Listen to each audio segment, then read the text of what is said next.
మనందరికీ తెలుసు ఒక ఏదో ఆడియో ఫంక్షన్లో ఏదో సినిమా ఫంక్షన్లో వచ్చేసి కార్తీ గారు laddu is a very sensitive issue, ఆ టాపిక్ ఇప్పుడు మాట్లాడొద్దు అని చెప్పేసి ఆయన చాలా క్యాజువల్గా అన్నారు. పాపం ఆయనకు రాంగ్ ఇంటెన్షన్ లేకపోయి ఉండొచ్చు కానీ బట్ సెన్సిటివ్ ఇష్యూ అని చెప్పేసి. కార్తీ గారు ఎప్పుడు ఎలాంటి కాంట్రవర్సీస్లో లేరు, ఆయనది పొరపాటు జరిగిపోయింది అంతే.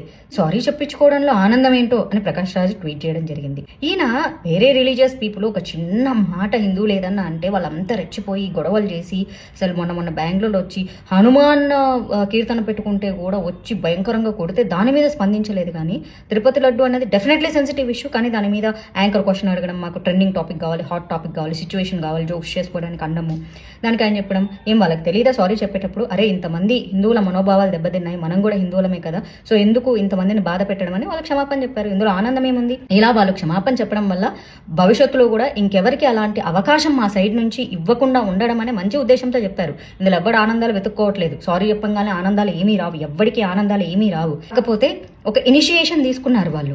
ఓకే, మన ధర్మం పైన మనమే కామెంట్లు చేసుకుంటే ఫర్దర్గా ఇంకెవడో ఎన్నెన్నో కామెంట్లు చేస్తాడో, అట్లీస్ట్ వీ టుకే స్టాండ్ అని చెప్పేసి వాళ్ళు నిలబడ్డారు. ప్రకాష్ రాజ్ గారు ఏంటో మిగిలిన ఎవరిని ఏమన్నారు కానీ ఇలాంటి దాని విషయంలో అంటారు. ఎంతమంది మనోభావాలు దెబ్బతింటుంటే ఈయనకి ఏం అనిపించవు. ఈయన మనోభావాలు మాత్రం వేరే వాళ్ళ విషయంలో మాత్రం సైలెంట్గా ఉంటాడు. మరి మా విషయానికి వచ్చేసరికి ఈయన ప్రతిదాన్ని పాయింట్అవుట్ చేస్తూ ఉంటారు. ఓకే, ఈయన సపోర్ట్ చేసే వాళ్ళు చాలా మంది ఉంటారులే, చాలా మంది ద్రోహులు ఉంటారుగా, ఓకే క్వైట్ న్యాచురల్ అనుకో ఆ విషయం. ఎంటర్టైన్మెంట్ మూవీస్ అన్ని అవైలబుల్ గా ఉన్నాయి. Please download Hit TV app. Hit TV app. Hit TV యాప్ని ఫ్రీగా డౌన్లోడ్ చేసుకోండి.